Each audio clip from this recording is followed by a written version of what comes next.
세상에서는 어떤 일이 잘 풀리거나 운이 좋으면 신이 도왔다라고도 한다고 합니다. 예능에서 어떤 예능인이 어떤 시청률이 잘 오를 만한 씬을 찍어내면 예능신이 도왔다. 낚시꾼이 이제 고기를 잘 잡는 날이면 용왕님이 돕는다. 또 유교 사상을 가진 사람이 어떤 위험한 일에서 건짐을 받으면 이제 조상신이 도우셨다라고 한다고 합니다.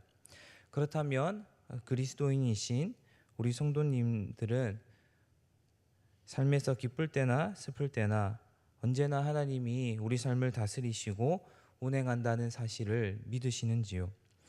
혹은 내 삶에는 왜 하나님의 자녀된 멋진 보상과 확인이 없는가 하고 찾아다니고 의아해하고 계시지는 않으신지요?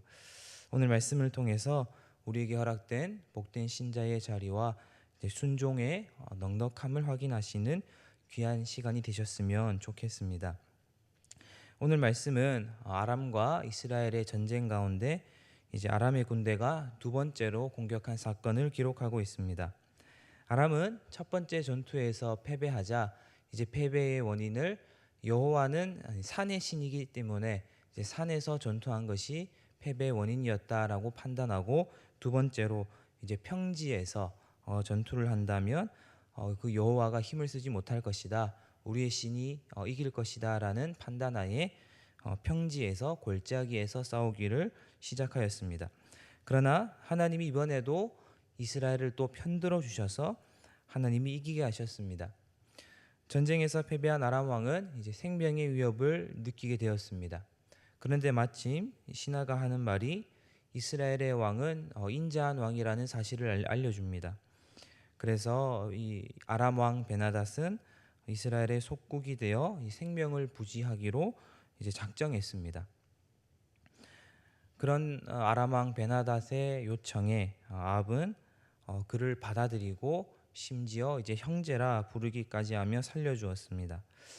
아합은 이제 왜 그랬을까요? 왜냐하면 이 당시에 이스라엘의 가장 큰 적은 이제 아람이 아닌 아수르였다라고 합니다. 아수르가 빠르게 영토를 확장하고 이제 세력을 키우고 있었기 때문에 아수르에 비해서 이 비교적 약소국들은 서로 동맹 관계를 맺어 이제 강대국인 아수르에 대항하는 것이 일반적이었다고 합니다. 그런 의미에서 아합도 이 아람을 약탈해서 후일의 적으로 삼기보다는 동맹 관계를 맺어 형제가 되어 아수르에 대항할 힘을 기르는 것을 판단하고 이제 외교를 한 것이었습니다.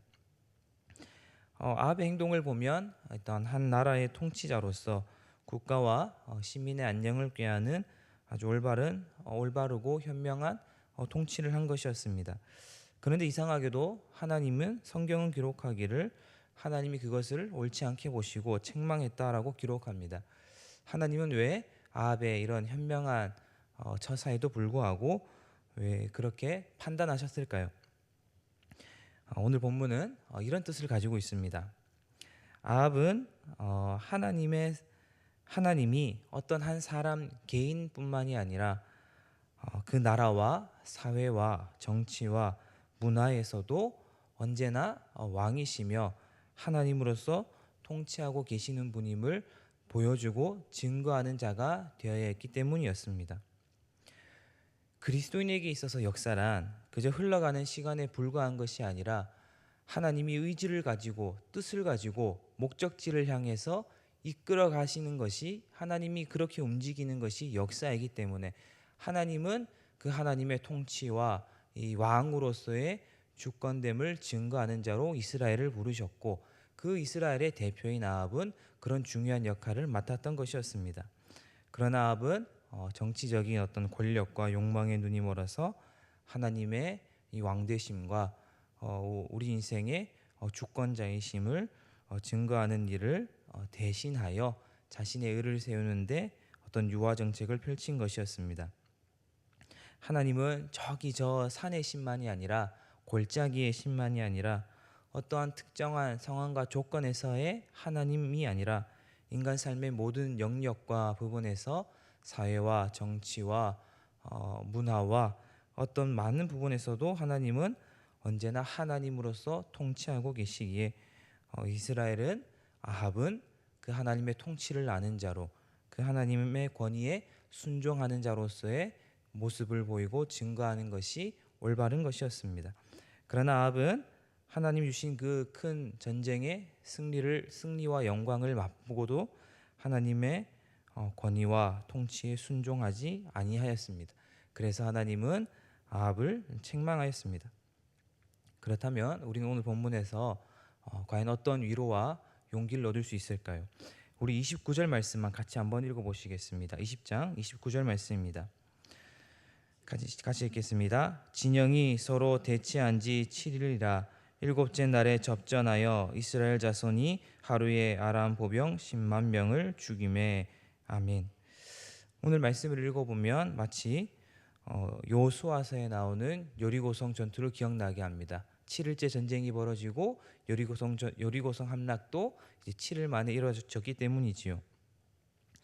여리고성 전투는 우리에게 중요한 사실을 알려주는데 이스라엘이 바로 전쟁에 여리고성 함락에 기여할 만한 그 어떤 것도 없었다라는 것입니다. 그 견고한 성이 무너지는 것에 이스라엘 백성들은 그 어떤 기여도 도움도 주지 못했습니다. 마치 패배자 같고 의미 없어 보이고 실망스러워 보이는 걸음뿐이었으나 하나님은 거기에 승리를 담아 주셨습니다. 오늘 본문도 그런 것이지요. 내가 그때 더 잘했더라면, 그때 더 현명하게 했더라면 더 좋은 결과가 있었을 텐데 하는 어떤 의심과 후회와 어떤 보상을 확인하는 것이 신앙이 아니라 아쉬움이 남고 후회가 남는 자리에 하나님이 기적을 담으신다는 것을 믿고 순종하는 것이 우리에게 필요하다는 것이지요. 그것이 오늘 본문이 우리에게 말하는 하나님의 통치와 권위에 하나님의 왕되심에 우리가 순종하는 것 아닐까요? 혹시 우리 성도님들 가운데 나는 어제도 오늘도 한 주 전에도 한 달 전에도 멋지게 승리하지 못했다. 성공하는데 그리스도인으로서 성공하는데 기여하지 못했다라고 자책하고 후회하시는 성도님들이 계신다면 오늘 말씀을 기억하셨으면 좋겠습니다. 하나님은 우리에게 실패 없는 완벽한 하루를 살라고 요구하지 않으시고 그런 하나님의 나라에 기여하라 말씀하지 않으시고 순종할 것을 요구하신다는 사실을 기억하셨으면 좋겠습니다. 실패하고 넘어진 자리에 하나님의 통치에 순종하라고 말씀하십니다. 왜냐하면 하나님이 편들어주는 인생은 결국 어떻게 될 것인가, 하나님이 도와주시고 하나님이 복 주시는 인생은 어떻게 될 것인가를 아는 모델로, 증거하는 모델로 우리를 불러주시고 세워주셨기 때문입니다.